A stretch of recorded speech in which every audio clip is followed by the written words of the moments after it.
Hello and welcome to Punt, Counterpunt, the pretend debate show for real Magic cards. In the latest Magic set, The Midnight Hunt, day and night are all messed up, which is perfect because that's how most people describe the show as well. So let's determine which of two ostensibly similar Magic cards are best for your needs. First up, zombies. You want them, but whose milkshake raises all the boys from the yard? Wheeler is arguing for the joyous upheaval of Gisa, glorious resurrector, but Nelson has betrayed him to Kalitas, traitor of Get. That's right, Wheeler. Instead of going to the graveyard, we're going to exile you and bring you back as a 2/2 zombie token. Ooh, yeah, and if Kalitas gets hungry, we might even pay 3 to make him bigger. Rawr! Lifelink! Game recognized game, Nelson. And as much as I want to say that Kalitas isn't looking too familiar, even I have to acknowledge that that's a good exile ability. But what if, instead of getting a 2/2 zombie, you got literally whatever you exiled? Who needs a 2/2 when I can get, I don't know, a grizzly bear, a glory seeker, a scathed zombie, any number of those cards, but we get an added bonus, as these creatures also are decayed. Wait, you mean your tokens can't block? That's secretly the best ability in Magic! Blocking is for cowards, and cowardice is for blockers. And Gisa is a 4/4, and Kalitas is a 3/4. Game recognizes game indeed. 4 is a bigger number than 3. I rest my case, and then resurrect my case, but it is now decayed, and therefore can't block, and when it attacks, I have to sacrifice it at the end of combat. Well, wasn't that thrilling? Why not mail your thoughts to your mother since we don't want them?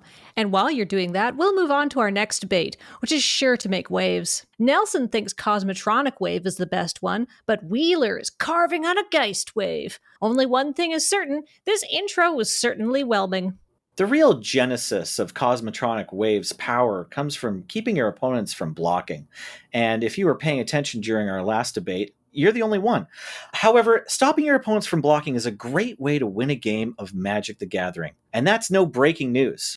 Now, admittedly, I'm not well versed in Cosmotronic Wave, but I have spent a great deal of time listening to Cosmos Wave, an offshoot of Space Wave that primarily uses a heavy sample segment from Carl Edward Sagan, Carl for short.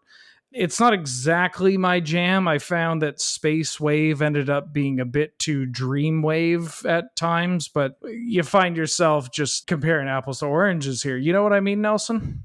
I don't think it should take a killing heat wave to figure out who's going to be the master of this argument. It's funny you mentioned that. Heat Wave is actually sonically closer to something like Desert Wave than Cosmotronic Wave. God forbid it's Vapor Wave, because when you get Heat Wave too close to your Vapor Wave, it evaporate waves, and that's really just the horizon. It's not actually waves.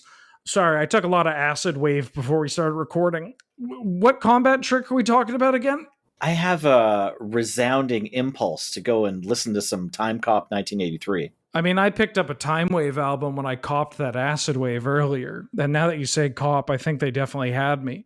But naturally, when you cross too many waves together, you get some god-forsaken simulacrum, part hyperpop, part nightcore, entirely suffering. And, well, that's just not a wave I want to ride, you know? I don't know, I'd probably go to that show. Ping me when we can listen to Big Wave, Big Band Wave. Of course, if you want to catch a low tide, nice skinny dip back into the Magic conversation on these waves, my dear boy, we could always hop onto a Wave of Mutilation. No Pixies, of course. I'm just talking about the Number Girl cover. Now, that's a solid 2010 right there. It's not going to take a killing to figure it out. I've already dismantled this argument. Your attempt to dethrone Cosmotronic Wave has been displaced.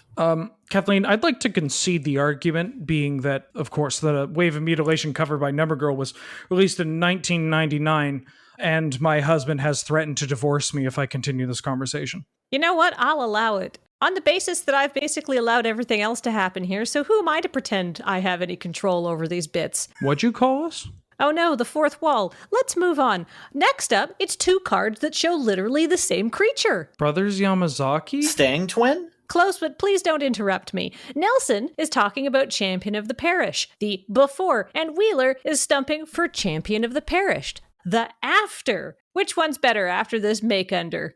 Kids, do you like winning games of Modern? I recommend slamming Champion of the Parish turn 1 and following it up with some other pump creatures and probably a Mantis Rider. Even the brains of a zombie could figure out how to pilot this deck, although you'll feel like a genius when you name their best card with your Meddling Mage. I mean, from Champ of the Parish to Champ of the Perished? Talk about a po-up. Edgar Allan, that is.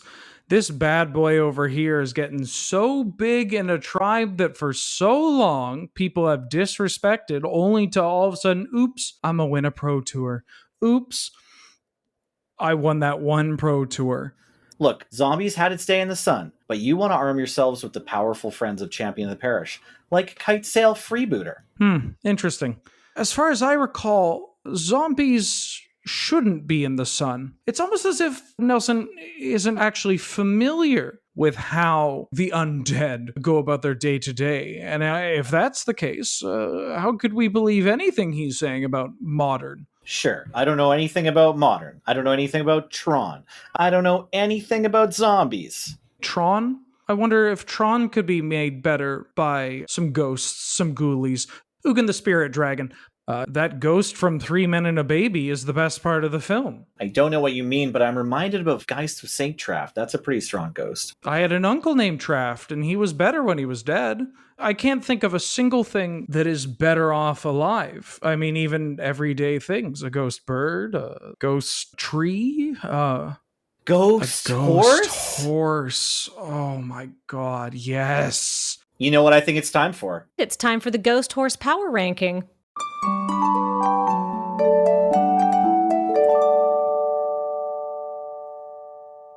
Alrighty, Roo listeners, it's that most wonderful time of the year. We're here to update the Ghost Horse Power Rankings. As always, we have Wheeler and Nelson here just to talk about how much they like those ghosty horses. Thanks, Kathleen. We're welcoming a new and different ghost horse to the Ghost Horse Power Ranking. Today's new ghost horse is Phantom Carriage. Now, I love a good 2-for-1, and as we can see, there are 2 healthy ghost horses here. What are your thoughts, Wheeler? Nelson, as soon as I saw this card, the first thing that jumped out to me was that, as you said, there are 2 ghost horses.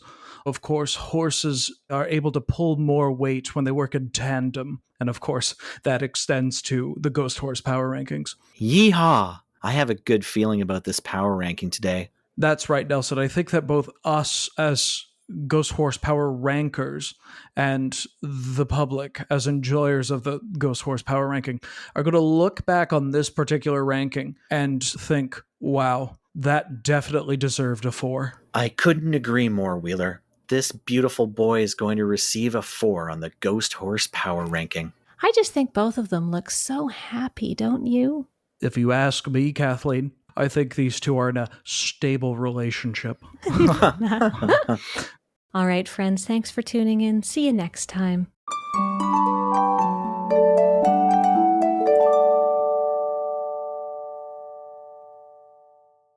Well, that was a work of art of some sort, and mercifully, so are our last 2 cards for this episode. Wheeler's up for a rotten reunion, Nelly's visiting his orcish settlers, and you're thinking of American Gothic. That's right, friends. It's time for the Battle of the American Gothic Tributes. Magic the Gathering now has 2 that we know of. And I'm going to bat for Orcish Settlers by Pete Venters from the wonderful expansion Weatherlight. Now, the original American Gothic gives you a bit of a hint that the female character is perhaps displeased with her husband in the picture, but maybe she just kind of ate something funny, whereas Pete really sells it to you. The Orcish wife is holding a rolling pin and knows what her husband did with the ruin in the background. She's definitely going to be giving him an earful at the very least. The only thing to contest here is that this is supposed to be an homage to Grant Wood, but the Orcish Settlers are so corny it's coming off like a Norman Rockwell, and quite frankly, it's more of a Norman Rock Poorly. Norman Rockwell doesn't even have anything to do with... You know what? Name one painting. Banana? You know what? I think I get to win this one. Okay. Well, audience, what do you think? Are you sick of being nagged in my remarks? Why not tell us all about it in the comments below, since the algorithm is basically me as a teenager and can't tell the difference between good and bad attention. I've been your host, Kathleen, Wheeler's been Wheeler, Nelson's been Nelson, and this has been Punt, Counterpunt.